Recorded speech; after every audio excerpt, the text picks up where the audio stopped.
ഭക്ഷ്യവിഷബാധയുണ്ടായ NCC ക്യാമ്പിലെത്തി വിദ്യാർത്ഥികളോട് മോശമായി പെരുമാറിയെന്ന പരാതിക്ക് പിന്നാലെ SFI പ്രവർത്തകർക്കെതിരെ കേസ്. തൃക്കാക്കരയിലെ ക്യാമ്പിൽ അതിക്രമിച്ചു കയറി പ്രവർത്തനം തടസ്സപ്പെടുത്തിയെന്നാണ് കേസ്. SFI എറണാകുളം ജില്ലാ സെക്രട്ടേറിയറ്റ് അംഗം ഭാഗ്യലക്ഷ്മിയാണ് ഒന്നാം പ്രതി. കളമശ്ശേരി മുനിസിപ്പൽ കൌൺസിലർക്കെതിരെയും കേസെടുത്തു. അഞ്ജലി ശ്രീജിതാരാജ് നമുക്കൊപ്പം ചേരുന്നു. അഞ്ജലി, ക്യാമ്പിലുണ്ടായ ഭക്ഷ്യവിഷബാധയെ തുടർന്ന് 30ഓളം പേർ ഇന്നലെ ആശുപത്രിയിൽ ആയിരുന്നു. അതിനുശേഷം വിവരം അന്വേഷിക്കാൻ പോയതാണോ SFI പ്രവർത്തകർ? എന്താണ് അവിടെ നടന്നത്?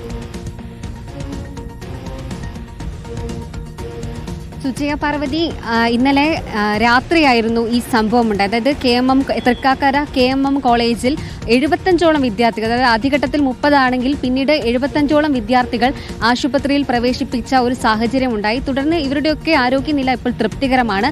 പക്ഷേ ഇന്നലെ ഏകദേശം 3-4 മണിക്കൂർ ഈ തൃക്കാക്കര KMM കോളേജിൽ വലിയ സംഘർഷാവസ്ഥയായിരുന്നു. കാരണം പുറമേ നിന്ന് വരെ സമീപത്തുള്ള ആളുകളും മറ്റു പലരും കോളേജിലേക്ക് അതിക്രമിച്ചു കയറുന്ന ഒരു രീതിയും ഇവിടെ പ്രശ്നമുണ്ടാക്കുന്നതും ഈ ഒരു ക്യാമ്പിനെ തടസ്സപ്പെടുന്ന രീതിയിലും ഇവരുടെ പ്രവർത്തനം കടന്നുപോയിരുന്നു. ഈ ഘട്ടത്തിലാണ് അതായത് എറണാകുളം ജില്ലാ SFI സെക്രട്ടേറിയറ്റ് അംഗമായ ഭാഗ്യലക്ഷ്മിയും കൂടാതെ മറ്റ് SFI പ്രവർത്തകരും ഈ കോളേജിലേക്ക് എത്തുന്നു. ഈ കോളേജിൽ നിന്നും ഇവർ ഈ വിദ്യാർത്ഥികളുമായി, അതായത് ആൺകുട്ടികളുടെ ഭാഗത്തു നിന്നും ഇവർക്ക് പരാതികൾ ലഭിച്ചു. ഇവിടെയുള്ള NCC ക്യാമ്പിൽ നിന്നും ഉപദ്രവം ഉണ്ടായി എന്നുള്ള പരാതികൾ ലഭിച്ചതിനെ തുടർന്ന് ഈ പെൺകുട്ടി, അതായത് ഈ ഭാഗ്യലക്ഷ്മിയും കൂടെയുള്ള മറ്റ് SFI പ്രവർത്തകരും ഈ മുകളിലേക്ക്, അതായത് പെൺകുട്ടികൾ താമസിച്ചിരുന്ന കോളേജിന്റെ പരിസരത്തേക്ക് കയറാനായി പോയി. ഈ ഘട്ടത്തിൽ പെൺകുട്ടികൾ അവരെ തടഞ്ഞു നിർത്തി. ഈ സമയത്താണ് ഇവർ തമ്മിലുള്ള ഒരു വാക്പോരുണ്ടായത്. അതായത് ഈ പെൺകുട്ടി അപമര്യാദയായി ഈ ക്യാമ്പിലുള്ള വിദ്യാർത്ഥികളോട് പെരുമാറിയെന്നാണ് ഇവർ ആ സമയത്ത് തന്നെ നമ്മോട് വ്യക്തമാക്കിയിരുന്നു. അതായത് ഇവരെ അതിക്രമിച്ചുകൊണ്ട് ക്യാമ്പിനുള്ളിലേക്ക് കയറി എന്നുള്ള രീതിയിലുള്ള പരാതികൾ അവരോട് നമ്മോട് വ്യക്തമാക്കിയിരുന്നു. കൂടാതെ ഉമാ തോമസ് MLA അവിടേക്ക് എത്തിയപ്പോൾ MLA ഈ പരാതി വിദ്യാർത്ഥികൾ ഉന്നയിച്ചിരുന്നു.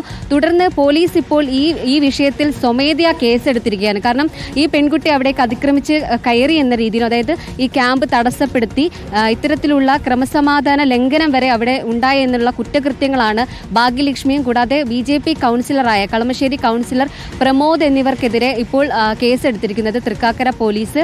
ഈ കേസിൽ ഇപ്പോൾ അന്വേഷണം നടന്നുകൊണ്ടിരിക്കുകയാണ്. ഇവരെ വിളിച്ചു വരുത്തിക്കൊണ്ട് ഇവരോട് വിശദീകരണം ചോദിക്കുമെന്നാണ് പോലീസ് നമ്മളോട് വ്യക്തമാക്കുന്നത്. അതായത് ഇന്നലെ രാത്രിയായിരുന്നു ഈ സംഭവം ഉണ്ടായിരുന്നത്. ഭാഗ്യലക്ഷ്മിയും കൂടെ ഉണ്ടായിരുന്ന മറ്റ് SFI പ്രവർത്തകരും കോളേജിലേക്ക് എത്തുന്നു. ഇവർ നമ്മളോട് പറഞ്ഞത്, അതായത് ഈ കുട്ടികൾക്ക് ഇത്തരത്തിലുള്ള പ്രശ്നം ഉണ്ടായപ്പോൾ അത് അന്വേഷിക്കാനാണ് തങ്ങൾ എത്തിയതെന്നാണ്. പക്ഷെ അവിടേക്ക് എത്തിയപ്പോൾ ഭാഗ്യലക്ഷ്മി ഇത്തരത്തിൽ ഈ പെൺകുട്ടികൾ താമസിച്ചിരുന്ന മുറികളിലേക്ക് കടന്നു ചെല്ലുകയും അവിടേക്ക് ഈ പെൺകുട്ടികൾ അതായത് ഉള്ളിലേക്ക് പ്രവേശിക്കാൻ സമ്മതിക്കാത്തതിന്റെ സമയത്ത് ഇവർ തമ്മിലുള്ളൊരു അതായത് വാക്ക് തർക്കങ്ങളുണ്ടായി. തുടർന്ന് ഭാഗ്യലക്ഷ്മി പെൺകുട്ടികളോട് അപമര്യാദയെ പെരുമാറി എന്ന പരാതി ആ സമയത്ത് പെൺകുട്ടികൾ ഉയർത്തി. പക്ഷെ പിന്നീട് ഇത് അതായത് ഒരു സംഘർഷത്തിലേക്ക് കടക്കുകയായിരുന്നു. ഇതിനെ തുടർന്നാണ് പോലീസ് ഇപ്പോൾ SFI പ്രവർത്തകയായിട്ടുള്ള ഭാഗ്യലക്ഷ്മിക്കെതിരെയും കൂടാതെ BJP കൗൺസിലർ പ്രമോദ് എന്നിവർക്കെതിരെ 8ഓളം പേർക്കെതിരെ കേസെടുത്തിരിക്കുന്നത്. തൃക്കാക്കര പോലീസാണ് ഈ വിഷയത്തിൽ കേസെടുത്തിരിക്കുന്നത്. സ്വമേധയാ കേസെടുക്കുകയായിരുന്നു.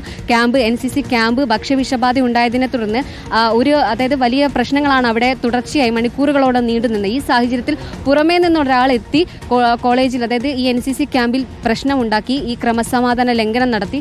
ഈ ഭാഗ്യലക്ഷ്മി SFI പ്രവർത്തകർ മാത്രമല്ല മറ്റാളുകളെയും സംഘടിപ്പിച്ചുകൊണ്ട് ഒരു ക്രമസമാധാന ലംഘനമാണ് അവിടെ ഉണ്ടാക്കിയെന്നുള്ള കുറ്റകൃത്യങ്ങളാണ് ഭാഗ്യലക്ഷ്മിക്കെതിരെ പോലീസ് ചുമത്തിയിരിക്കുന്നത്.